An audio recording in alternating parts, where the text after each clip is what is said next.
Salam sehat sejahtera pemirsa setia mata ketiga.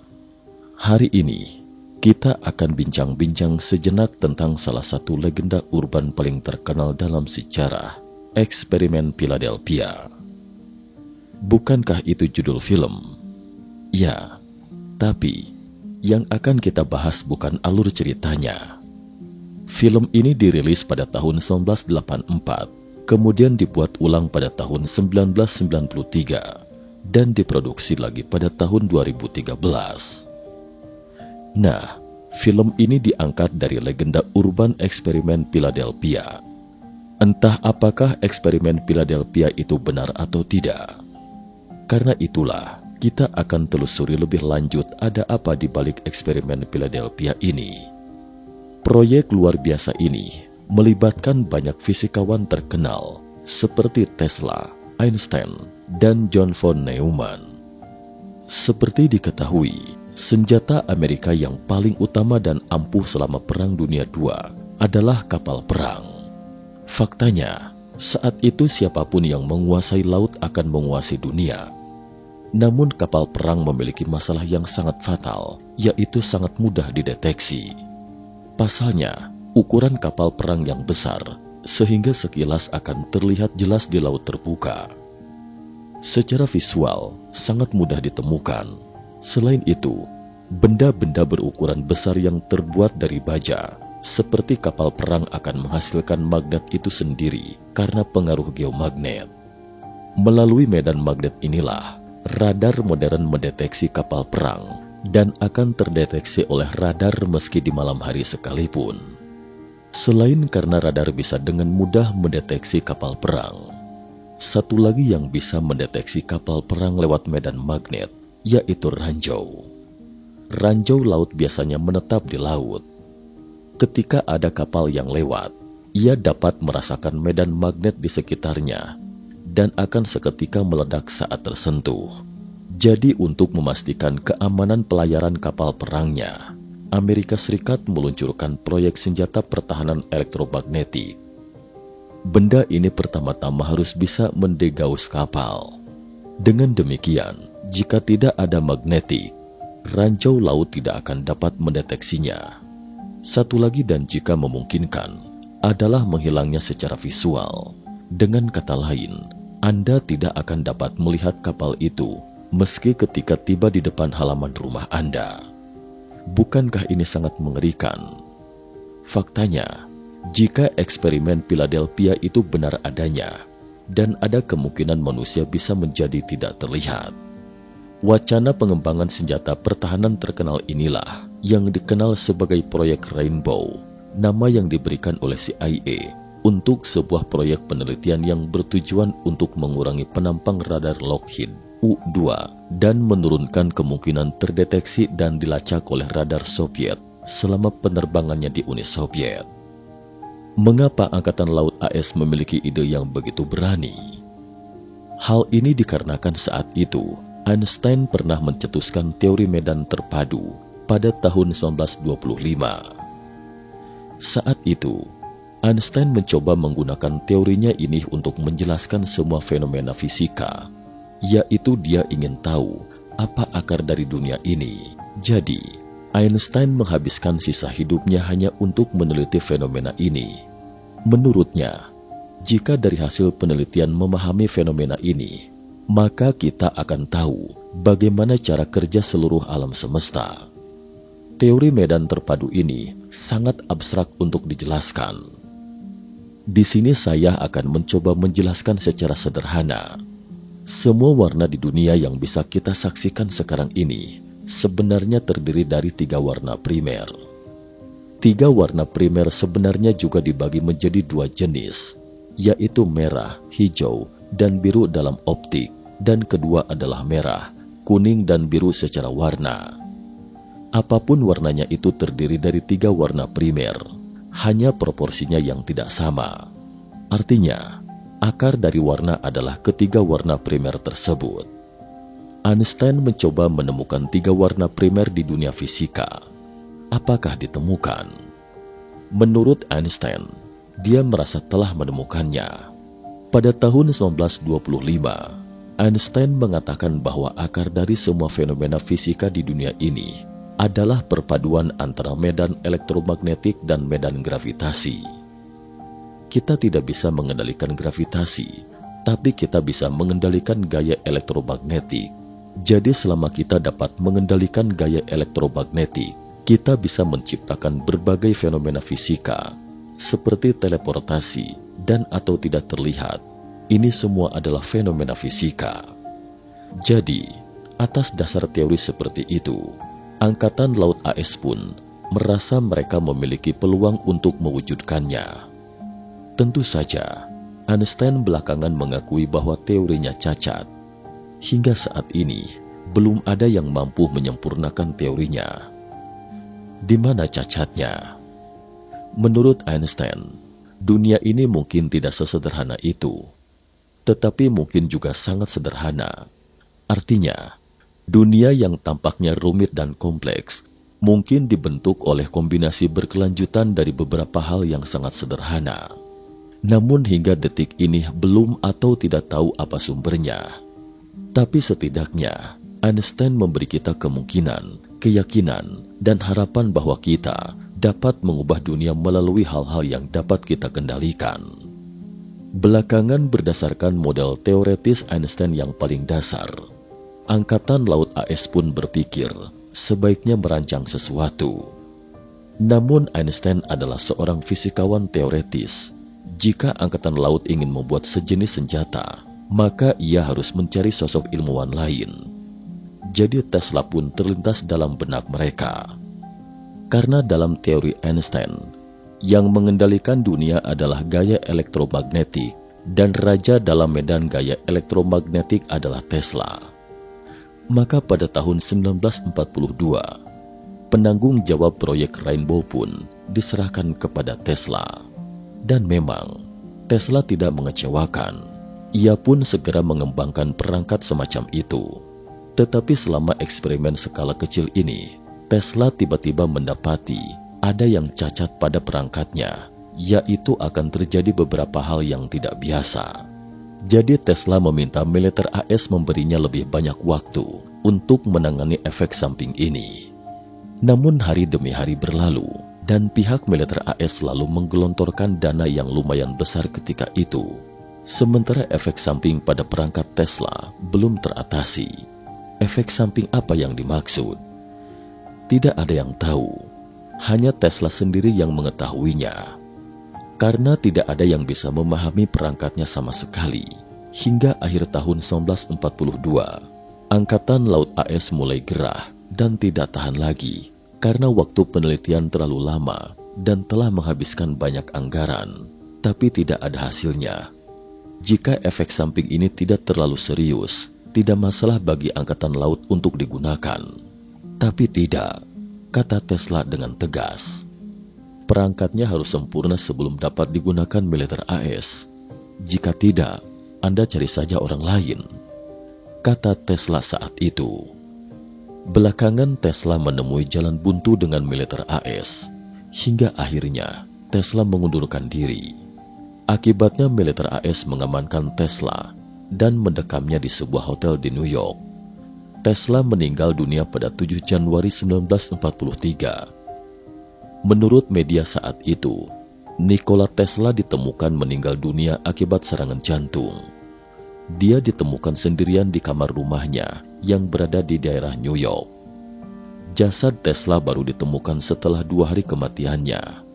Penemuannya ini karena seorang pelayan mendorong pintu hotel yang bertuliskan, "Jangan ganggu," lalu menemukannya dalam keadaan sudah mati.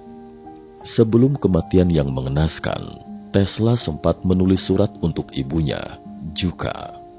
Surat ini sangat pendek, hanya berisi 2 kalimat, tetapi isinya begitu menyayat hati. "Saya berharap saya bisa berada di sampingmu sekarang, Ibu, untuk membawakanmu segelas air. Bertahun-tahun yang saya habiskan untuk melayani umat manusia tidak membawa apa-apa selain hinaan." Nikola Tesla merupakan seorang yang serba bisa. Dia adalah seorang penemu, seorang futuristik, dan seorang jenius. Selain itu, ia juga menyukai merpati. Namun belum lama ini, dokumen-dokumen FBI yang dideklasifikasi pada tahun 2016 menunjukkan bahwa sebelum meninggal, penemu eksentrik itu sedang mengerjakan proyek terbesarnya yang disebut Death Ray atau sinar kematian. Proyek itu dianggap mematikan karena bisa menghancurkan kehidupan. Tesla sebenarnya membenci peperangan dan ia menganggap Death Ray sebagai tembok Tiongkok yang tidak terlihat yang dimiliki semua negara. Lagi pula, Tesla lebih suka menganggap idenya sebagai sinar perdamaian. Dia bahkan mengirim makalah teknis ke segelintir negara sekutu sebelum Perang Dunia II dan menerima uji coba pertama kali di Uni Soviet. Menurut salah satu legenda, setelah kematian Tesla, semua surat berharga dan barang-barang disita oleh FBI dan CIA. Dinas rahasia takut bahwa Jerman akan menggunakan penemuannya dan mengklasifikasikan data. Rumor mengatakan bahwa dalam tahun-tahun terakhir hidupnya, ilmuwan itu berkolaborasi dengan Departemen Militer AS. Mitos lain mengatakan bahwa buku harian Tesla menggambarkan kontak dengan alien yang mengendalikan otak seorang jenius dan mengilhaminya dengan semua ide. Faktanya, fisikawan itu hanya mendengar suara samar-samar selama salah satu eksperimennya dengan gelombang radio. Setelah kematian Tesla, John von Neumann, yang biasanya dianggap sebagai orang yang mengatur eksperimen ini dan mengikuti perkembangannya, menggantikan sang pemimpin. Dalam percobaannya, kapal-kapal Angkatan Laut AS mencoba membuat tak terlihat. Ini akan memberikan operasi militer naungan yang benar-benar luar biasa. Diduga, ada informasi bahwa suatu ketika Tesla ditanya bagaimana dia mendapatkan ide eksperimen semacam itu, dan dia sendiri menjawab bahwa dia menerimanya dari perwakilan peradaban luar bumi. Selama percobaan ini, kapal perusak Angkatan Laut AS Eldridge dengan awak 181 orang diduga pertama kali menghilang dan kemudian langsung bergerak di luar angkasa sejauh beberapa ratus kilometer. Diyakini bahwa itu seharusnya menghasilkan medan elektromagnetik yang kuat yang jika dikonfigurasi dengan benar akan menyebabkan gelombang cahaya dan radio membungkus kapal perusak. Percobaan dilakukan pada tahun 1913, tetapi tidak memberikan hasil yang positif. Tepat 30 tahun kemudian, pada tahun 1943, militer AS melakukan eksperimen di Philadelphia selama Perang Dunia II. Pada tahun 1983, eksperimen Montauk berusaha memecahkan masalah yang disebabkan oleh eksperimen Philadelphia. Ide untuk percobaan berasal dari investigasi dan eksperimen oleh sekelompok melibatkan Tesla untuk kemungkinan invisibility melalui penggunaan listrik. Percobaan berhasil untuk benda kecil dan sekitar 1939 itu adalah disampaikan kepada pemerintah. Militer terutama tertarik pada proyek ini. Mungkin karena kenyataan bahwa ada perang terjadi pada saat itu dan teknologi seperti ini akan monumental. Bahkan ada sebuah cerita rumit yang mengkombinasikan percobaan-percobaan Philadelphia dengan Montauk. Sebuah lingkaran waktu menghubungkan para pelaut dari Eldridge ke Montauk, New York, dengan lap waktu untuk tahun 1923. Menurut legenda, pada musim gugur tahun 1943, sebuah kapal perang milik Angkatan Laut Amerika tanpa sengaja mengalami teleportasi dari Philadelphia ke Norfolk, Virginia, yang berjarak 200 mil jauhnya.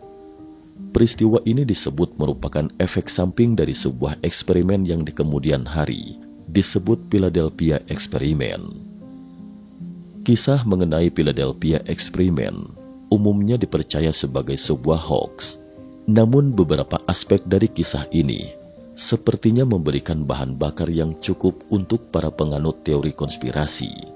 Jadi, mari kita mereview kembali peristiwa misterius ini. Kisah Philadelphia Experiment pertama kali dimulai dua orang, yaitu Morris K. Joseph dan Carlos Allende. Carlos Allende yang mengaku sebagai saksi mata eksperimen itu menceritakannya kepada Joseph.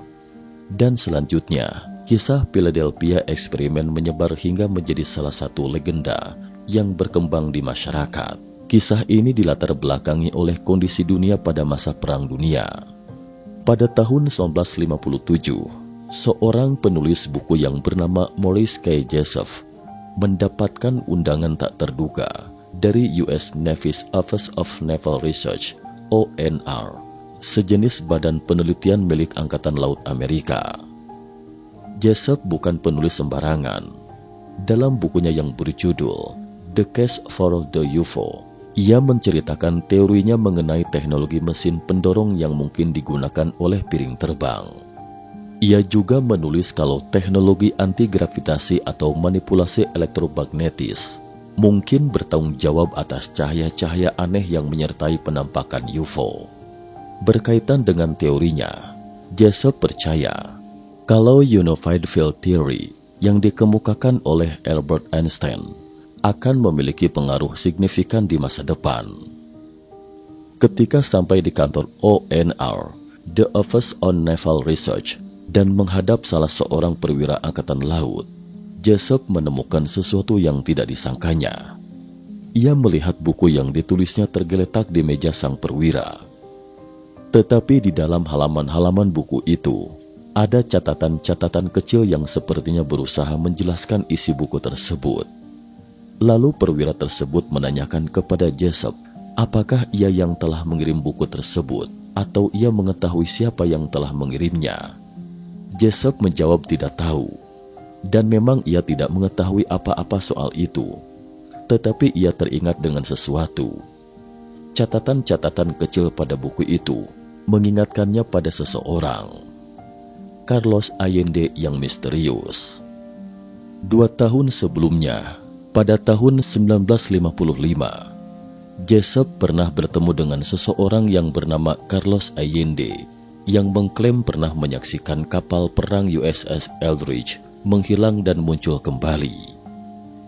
Ia mengaku menyaksikannya dari atas kapal SS Andrew Roosevelt yang berlabuh di dekat USS Eldridge. Allende percaya kalau pihak Angkatan Laut telah mengadakan sebuah eksperimen rahasia yang telah menyebabkan peristiwa misterius itu. Ia juga mengutip sebuah artikel surat kabar yang menyebutkan mengenai 2 pelaut awak USS Eldridge yang pernah terlihat lenyap begitu saja dari pandangan mata di sebuah bar.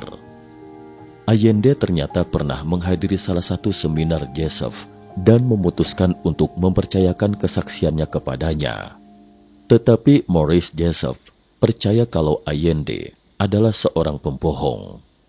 Joseph pernah meminta Allende untuk membuktikan kesaksiannya, namun Allende mengaku tidak dapat memberikan bukti dan hanya menawarkan pengakuan lewat pengaruh hipnotis. Belakangan, diketahui juga kalau nama aslinya bukan Carlos Allende, melainkan Carl M. Allen. Walaupun tidak dipercaya oleh Joseph, Allende tetap meneruskan niatnya untuk menyebarkan kisah itu. Lalu ia membuat catatan-catatan kaki pada buku Joseph dan mengkaitkannya dengan eksperimen Angkatan Laut yang dilakukan di Philadelphia itu. Ia mencetak buku yang telah diberi catatan kakinya sebanyak 100 eksemplar, dan buku inilah yang salah satunya jatuh ke tangan Angkatan Laut Amerika. Dari sinilah kisah Philadelphia eksperimen mulai menyebar. Kisah mengenai Philadelphia eksperimen versi Allende. Philadelphia eksperimen. Pada tanggal 22 Juli 1943, sebuah percobaan rahasia disebut dilakukan di atas kapal USS Eldridge yang sedang berlabuh di Philadelphia. Tujuan eksperimen ini tidak lain adalah untuk menciptakan sebuah medan energi yang dapat membuat kapal tersebut menghilang dari pandangan manusia dan radar. Percobaan ini konon berhasil membuat kapal itu hampir menghilang. Namun eksperimen ini membawa efek samping terhadap para awak kapal. Beberapa awak kapal mengaku mengalami pusing dan mual. Bahkan sebuah kisah aneh muncul dari salah seorang awak kapal yang disebut berpindah tempat secara ajaib ke bagian bawah kapal dengan satu tangannya masuk ke dalam rangka baja kapal. Setelah peristiwa aneh ini, pihak Angkatan Laut meminta eksperimen ini diubah, bukan lagi supaya kapal dapat menghilang dari pandangan mata, tetapi hanya menghilang dari pantauan radar. Pada tanggal 28 Oktober 1943, eksperimen lanjutan dilakukan kembali di atas USS Eldridge. Eksperimen ini disaksikan oleh banyak orang di atas kapal, lalu generator mulai dinyalakan. Saklar mulai digerakkan. Dengan segera, kapal itu menghilang dari pandangan mata dan semuanya terlihat berjalan lancar. Kapal itu disebut lenyap selama 4 jam sebelum akhirnya muncul kembali di tempatnya semula. Terlihat ada kabut kehijauan misterius menggantung di dek kapal.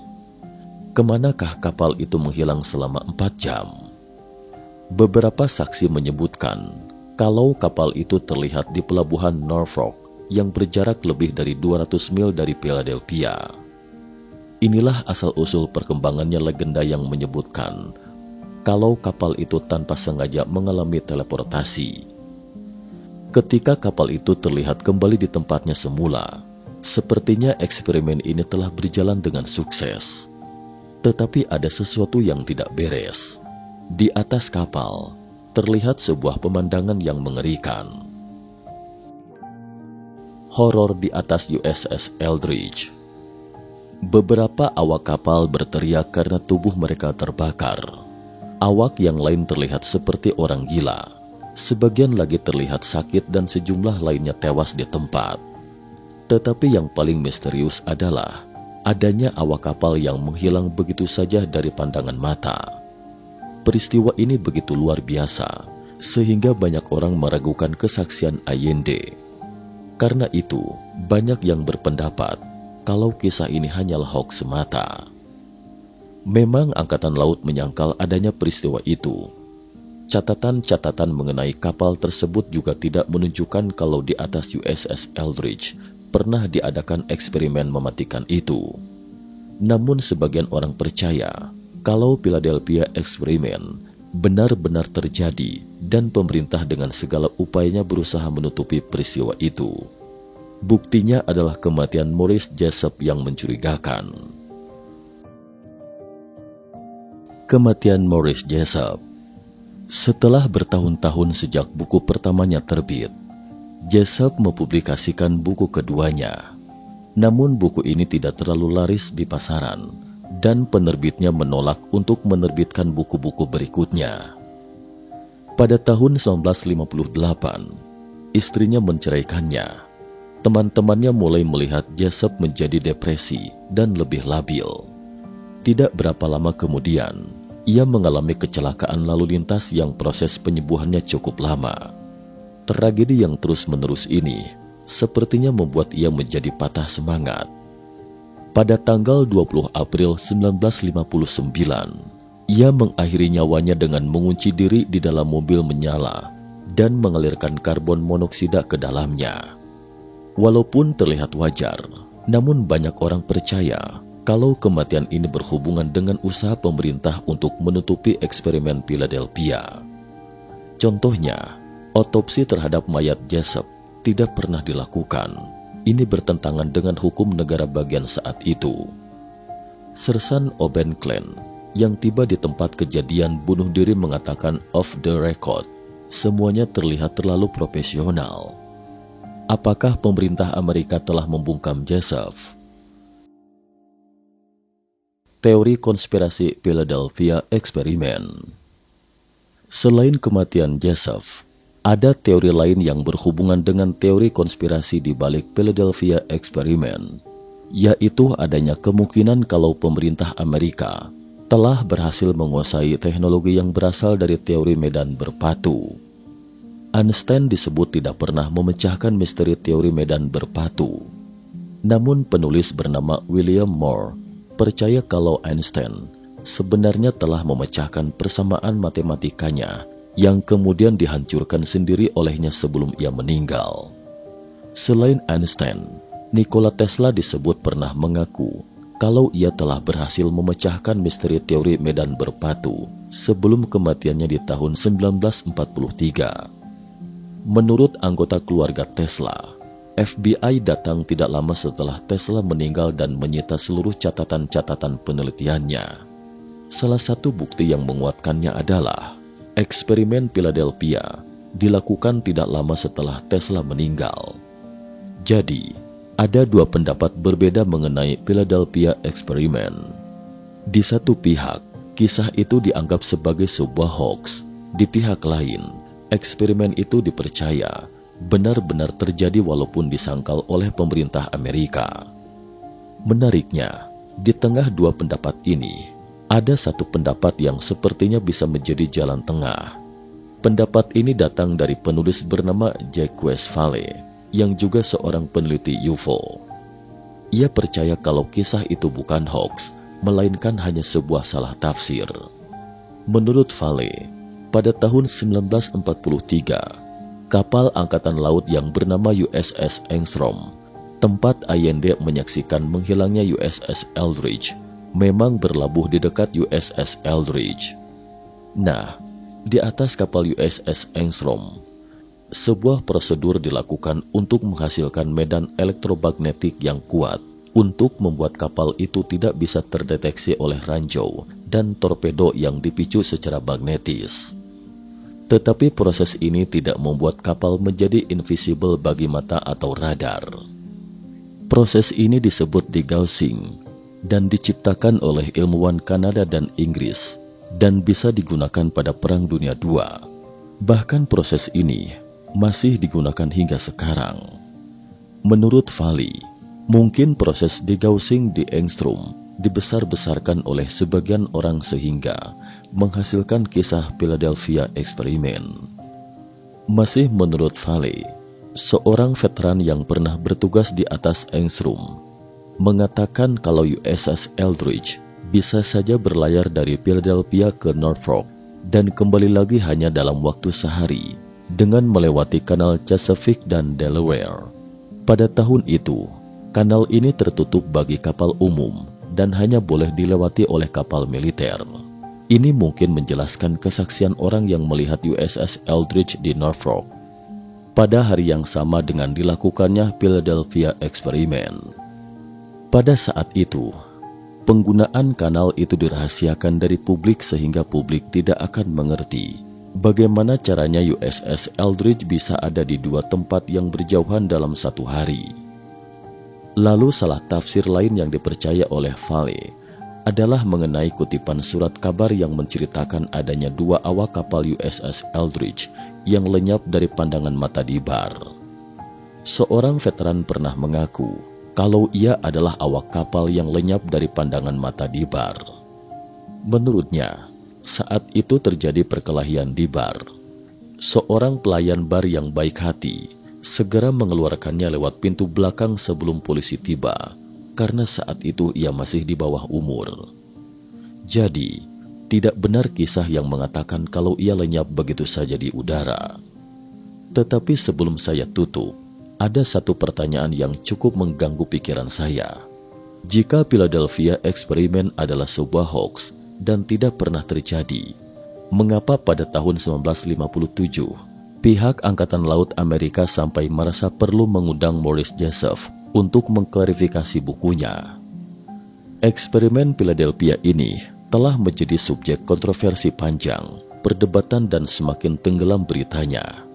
Peristiwa itu adalah percobaan yang dilakukan oleh Angkatan Laut untuk membuat sebuah kapal yang tidak dapat dideteksi oleh magnetic menes dan radar. Dengan kata lain, mereka ingin membuat kapal tak terlihat. Eksperimen Philadelphia juga telah dikaitkan dengan beberapa proyek percobaan invisibility, kontrol pikiran. Sementara kebenaran yang sebenarnya di balik percobaan tidak dapat diketahui. Kita bergantung pada apa yang sedikit informasi itu bocor atau diberikan oleh orang-orang yang mengaku sebagai saksi untuk proyek atau anggota dari proyek itu sendiri. Sekian dan terima kasih atas perhatiannya.